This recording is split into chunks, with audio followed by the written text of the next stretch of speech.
Pemirsa, setelah 2 kali mangkir, Wakil Ketua DPRD DKI Jakarta Abraham Lunggana alias Haji Lulung akhirnya memenuhi panggilan Barreskrim Mabes Polri. Haji Lulung diperiksa sebagai saksi dalam kasus dugaan korupsi pengadaan alat UPS atau Uninterruptible Power Supply di 25 sekolah di Jakarta.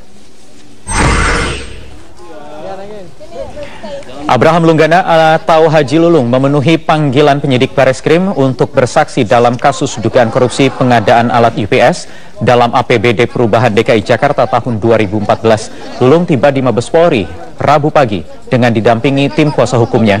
Sebelumnya Lulung sempat 2 kali mangkir dari panggilan polisi pada Senin 27 April dan Rabu kemarin. Dalam panggilan hari Senin, Lulung sedang berada di Manado, Sulawesi Utara, sedangkan pada panggilan hari Rabu, Lulung hanya mengutus kuasa hukumnya. Lulung diperiksa dalam kapasitasnya sebagai Ketua Komisi E DPRD DKI yang membidangi masalah pendidikan pada tahun 2014 lalu. Senin lalu penyidik telah menggeledah ruang di Komisi E DPRD dan sejumlah ruang anggota DPRD. Penyidik mengaku menemukan dokumen berkaitan dengan pengadaan UPS. Proyek di tahun 2014 ini diduga merugikan negara hingga 50 miliar rupiah. Memberikan keterangan sebagai saksi terkait tersangka atas nama Alex Usman.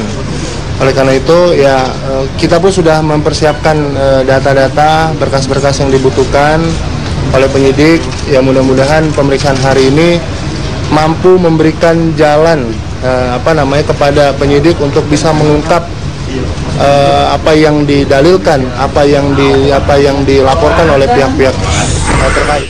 Gubernur DKI Jakarta Basuki Cahayapurnama atau Ahok ikut mengomentari proses pemeriksaan terhadap Wakil Ketua DPRD DKI Jakarta Abraham Lunggana. Ahok yakin Wakil Ketua DPRD yang akrab disapa Haji Lulung ini akan memberikan keterangan untuk membantu mengungkap kasus korupsi UPS.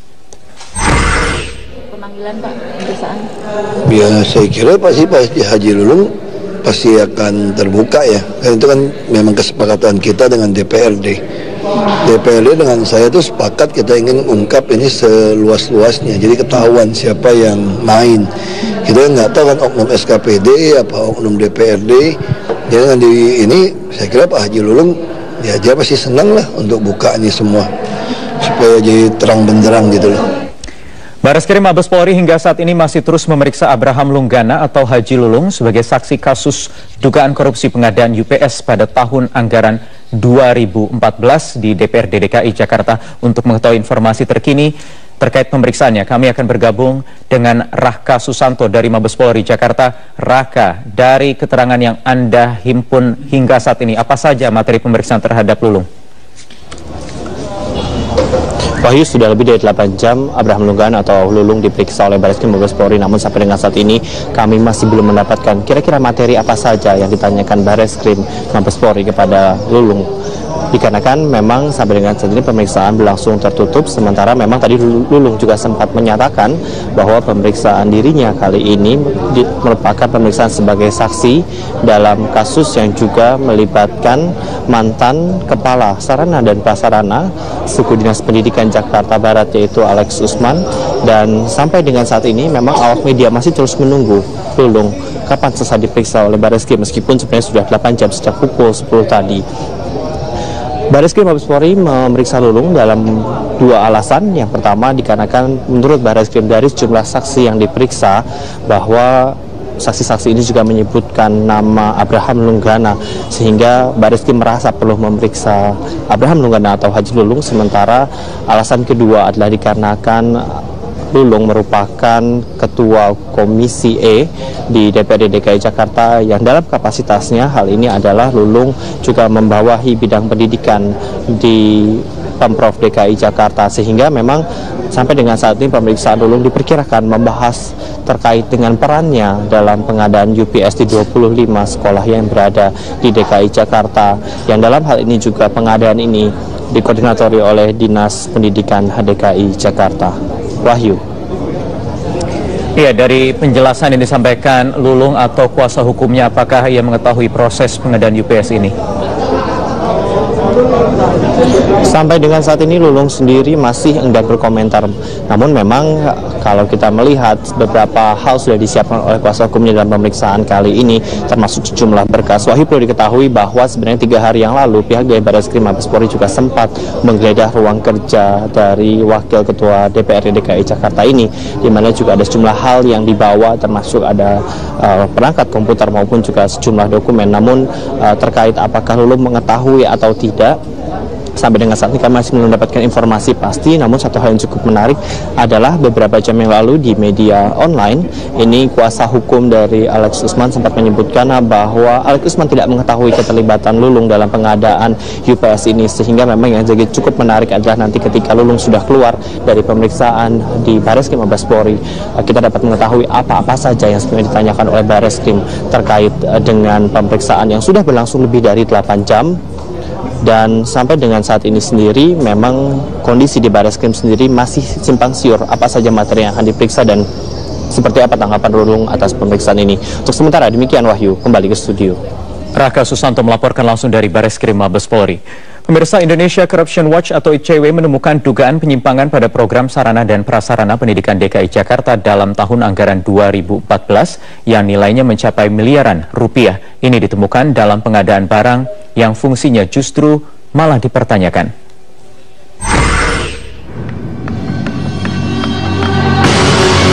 Hari Kamis 26 Maret 2015, Indonesia Corruption Watch atau ICW mendatangi gedung KPK untuk menyerahkan sejumlah data terkait dugaan penyalahgunaan APBD DKI Jakarta tahun 2014. Ada banyak informasi yang diserahkan ICW, terutama terkait sejumlah proyek pengadaan barang untuk pendidikan di sekolah-sekolah di Ibu Kota Jakarta. Hasil penelusuran ICW mengungkap ada sekitar 277,9 miliar rupiah anggaran tahun 2014 yang tidak jelas kegunaannya.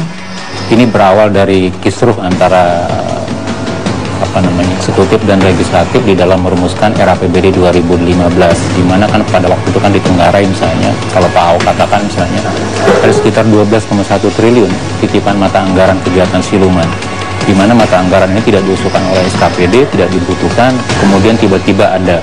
Ini juga sudah terjadi pada tahun-tahun sebelumnya, begitu 14, 13, gitu, 2011 dan seterusnya.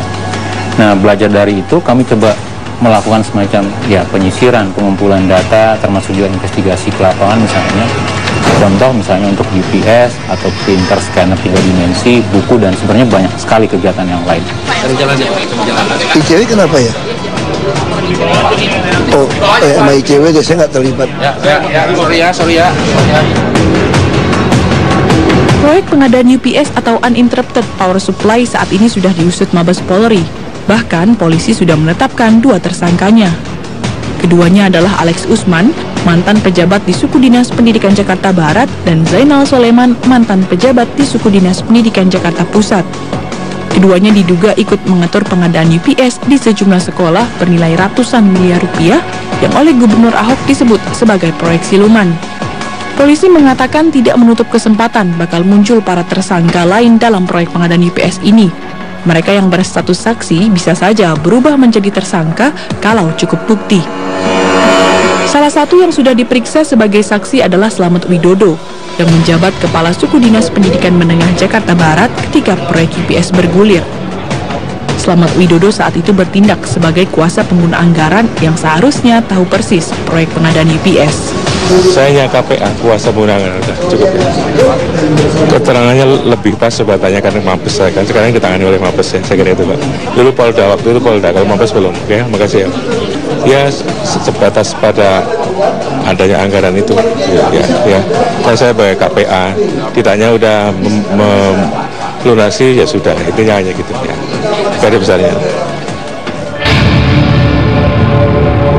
Proyek lain yang dilaporkan ICW ke KPK adalah pengadaan 6 judul buku senilai 2,1 miliar rupiah.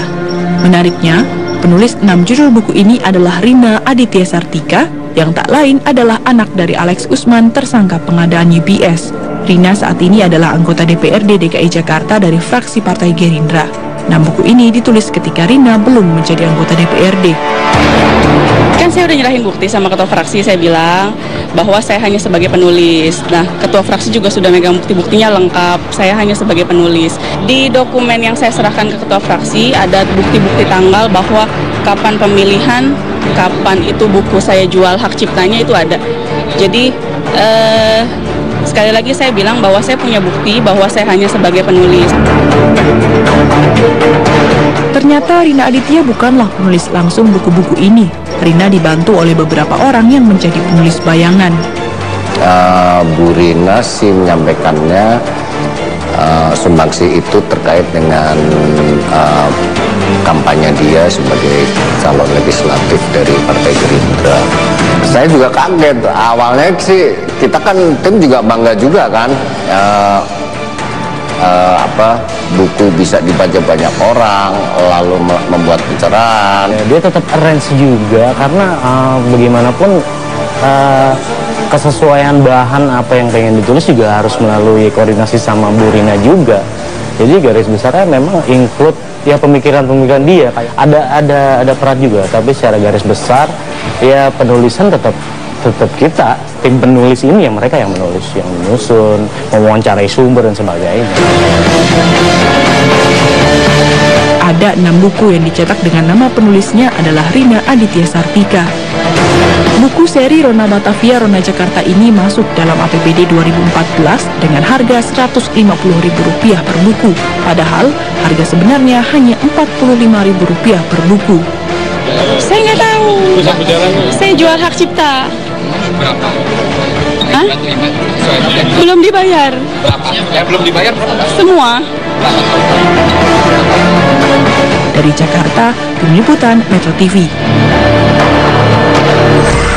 Ya pemirsa, seperti apa kemudian modus serta pola anggaran siluman dalam APBD DKI Jakarta? Kami akan hadirkan dialognya sesaat lagi di Prime Time News bersama sejumlah narasumber yang sudah hadir di studio malam ini. Ada peneliti ICW Febri Henry dan juga anggota DPRD DKI Jakarta dari fraksi Nasdem Bestari Barus. Tetap bersama kami di Prime Time News. Pemirsa, polisi terus mendalami kasus dugaan pengadaan UPS atau alat pemasok daya sementara pada APBD Perubahan DKI Jakarta tahun 2014. Hari ini Bareskrim Mabes Polri memeriksa Wakil Ketua DPRD Abraham Lunggana atau Haji Lulung. Kita langsung akan menuju ke Bareskrim Mabes Polri untuk mengikuti perkembangan terkini. Kami telah menerima kabar. Dan saya mendukung untuk melakukan agar masalah ini supaya lebih cepat tuntasnya. Ya, sudah. Terima kasih. Sedikit.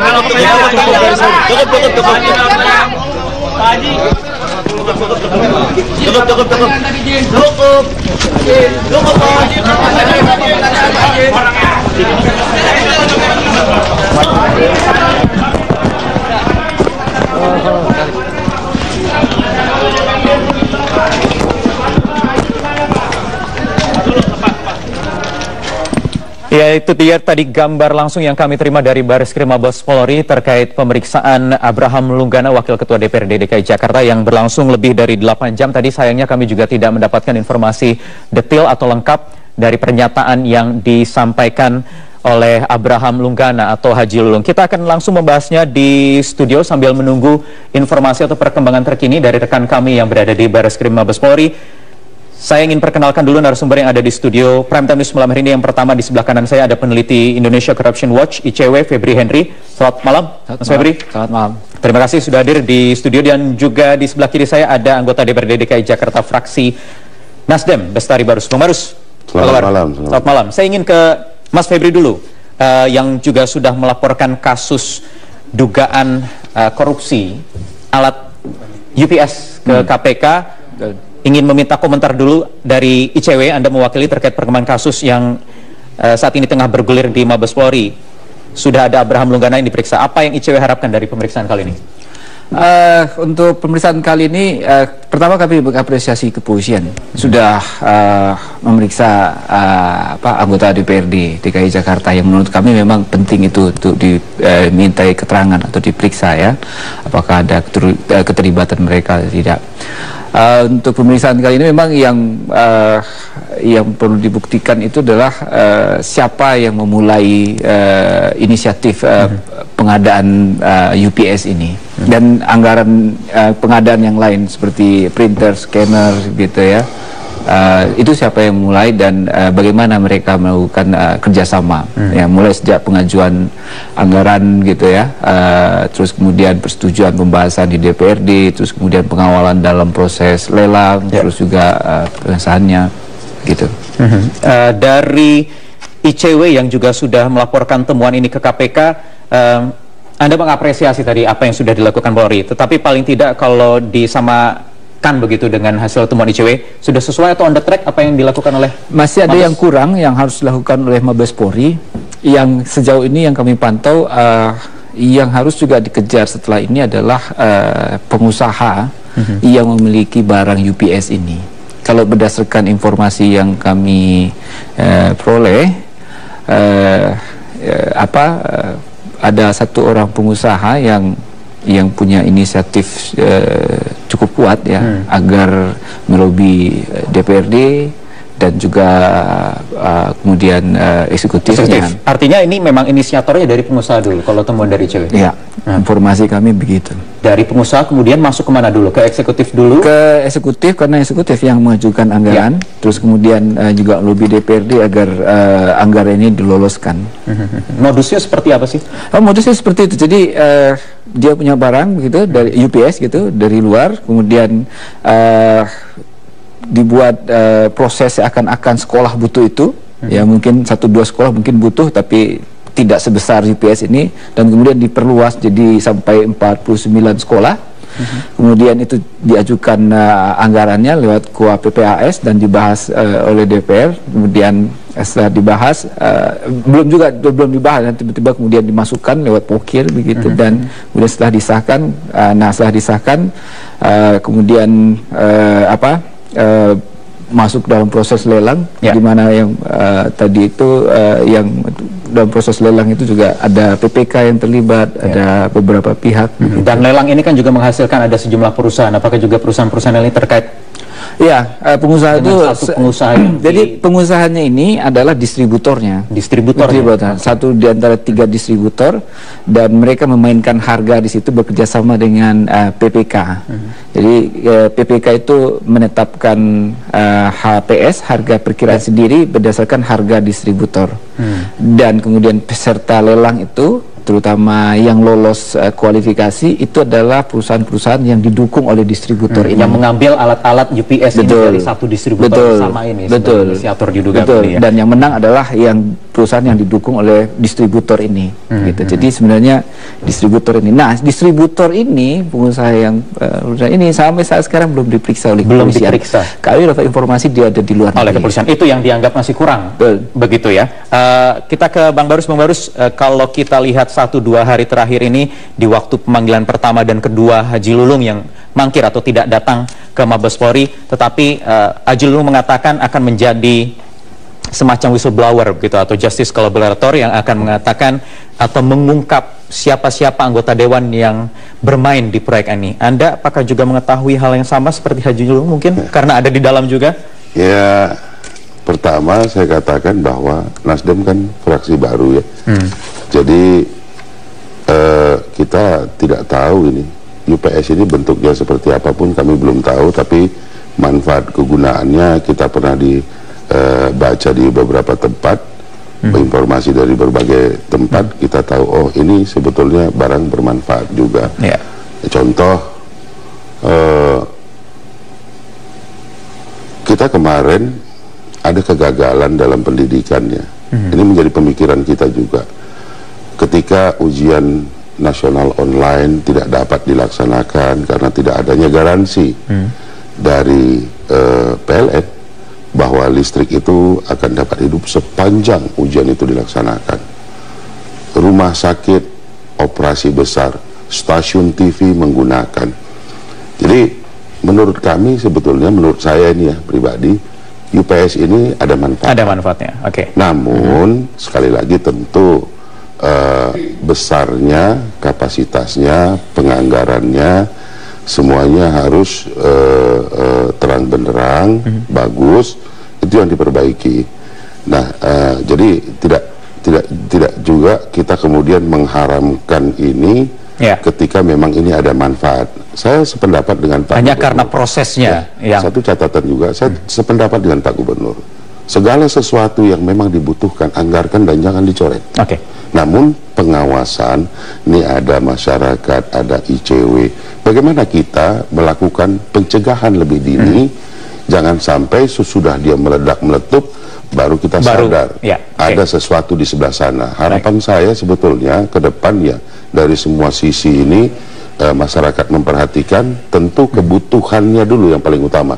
Jika memang itu betul-betul dibutuhkan, jangan ragu-ragu untuk menganggarkan. Ada prinsip transparansi melalui anggaran, melalui budgeting yang sekarang digembar-gemborkan oleh Gubernur sendiri, Basuki Cahayapurnama. Bagaimana kemudian nanti eksekutif dan juga DPRD bisa tadi Anda menjamin kepercayaan publik dan lain terhadap apa yang dianggarkan, apa juga keperluan, dan ini juga keperluan bagi warga Jakarta orang banyak. Kita akan lanjutkan lagi, kita lanjutkan dialog di Prime Time News. Saya ingin ke Mas Febri lagi. Mas Febri, kita tidak ingin bicara jauh lagi bagaimana penanganan kasusnya, karena ini juga masih bergulir, masih ada saksi-saksi yang tadi Anda katakan juga masih belum dipanggil untuk menemukan titik terang bagaimana kasus ini berawal, siapa inisiatornya dan lain-lain, termasuk ada pengusaha yang memang belum dipanggil. Tapi paling tidak kalau tadi juga sudah dikatakan Barus, pemerintah Provinsi DKI terutama ini juga ingin menjalankan prinsip transparansi. Ada anggaran yang nanti sudah mulai sekarang melalui budgeting supaya ini kasus-kasus serupa tidak terulang kembali. Ya, itu bagus ya. E-budgeting itu kan untuk mencatat semua perubahan-perubahan dalam rancangan anggaran yang diajukan pemerintah provinsi ke DPRD, dan di DPRD dibahas, dan pembahasan itu juga harusnya tercatat begitu kan, dan itu juga tercatat juga di e-budgeting sehingga kelihatan siapa yang mengubah-ubah anggaran itu. Yang kedua, memang harusnya juga nih soal standar biaya. Kami cek untuk yang UPS ini, standar biaya yang dibuat di eksekutif itu juga di markup. Kenapa UPS-nya itu kok bisa harganya 1,9 miliar, padahal sebenarnya harga dengan merek yang sama 900 juta cukup begitu. Nah, ini juga perlu dilihat juga nih dari pihak Pemprov begitu ya, soal standar biaya, harga barang dan biaya ketika menyusun rancangan anggaran. Nah, yang ketiga soal pengadaan. Nah, pengadaan kan sudah ada namanya e-procurement. Nah, e-procurementnya ini masih ada juga masalah ya. Kenapa? Karena sudah e-procurement masih ada celah yang masih bisa dimanfaatkan. Betul. Apa itu? Misalkan kalau dalam kasus UPS ini kan harga itu sudah, HPS-nya sudah didesain sedemikian rupa sehingga harganya tinggi gitu ya, menguntungkan pengusaha, dan kemudian ketika proses lelangnya itu yang menang itu hanya perusahaan-perusahaan yang sudah didesain sejak awal begitu. Nah, ini juga perlu diperbaiki ya, di procurement. Nah, kemudian di pembayaran, kalau pembayaran mungkin sudah cukup bagus. Nah, kemudian pencatatan aset. Nah, kan sudah dibeli, sudah ada UPS ditaruh di sekolah, itu dicatat asetnya kan. Nah, nanti kan jangan sampai pada penganggaran tahun selanjutnya pengadaan UPS lagi, padahal situ sudah ada UPS begitu kan. Karena kan nanti kalau misalnya ada lagi mata anggaran di tahun depan ada pengadaan UPS, nah itu kan proses pengadaannya mengada-ada saja. Karena nanti yang dilaporkan UPS tahun kemarin. Walaupun itu misalnya untuk kebutuhan perawatan atau revitalisasi alat dan lain-lain. Ya, bisa begitu. Kan bisa begitu. Nah, jadi menurut kami bukannya kami anti UPS juga begitu ya. Jangan UPS yang dikorbankan begitu ya. Jangan UPS. Sesuaikan dengan kebutuhan sekolah, berapa sih kekuatan UPS yang kapasitas UPS, spesifikasinya seperti apa. Tapi jangan merek UPS itu diarahkan pada merek tertentu. Ada niat jahat di situ misalnya untuk mendapatkan keuntungan dari pengadaan UPS. Pintu masuknya adalah ini dengan kasus yang saat ini tengah bergulir dan ditangani oleh Mabes Polri, dan ini juga diharapkan bisa membongkar praktek-praktek anggaran siluman dengan siluman-siluman yang bermain anggaran ini. Anda optimistis bisa? Sejauh ini kami lihat polisi sudah on the track gitu ya. Cuman memang kemarin misalnya kami mengatakan polisi harus periksa DPRD, sudah diperiksa. Nah, setelah ini yang pengusahanya. Nah kita lihat nih, polisi bisa nggak meriksa gitu? Karena kalau tidak ada link yang terputus begitu. Oke. Bang Barus, ada komitmen juga yang sudah tercapai antara pemerintah provinsi DKI, antara gubernur dan juga DPRD untuk menerapkan e-budgeting dan e-procurement. Mungkin saya menambahkan begini. Jadi saya dalam forum ini juga silakan ICW berkomunikasi juga kepada gubernur, nanti saya pun akan berkomunikasi bahwa sesegera mungkin yang namanya UPS ini dibuat lagi riset. Berapa sebetulnya kapasiti daripada UPS ini yang dibutuhkan pada setiap sekolah. Nah kemudian, dan saya yakinkan juga, saya rasa tidak akan ada lagi pelelangan untuk UPS karena gubernur insist bahwa mulai tahun ini semuanya masuk kepada e-katalog, sehingga ini seperti ibaratnya G2G, pabrikan Pemda. Jadi ini langkah yang baik saya rasa ya.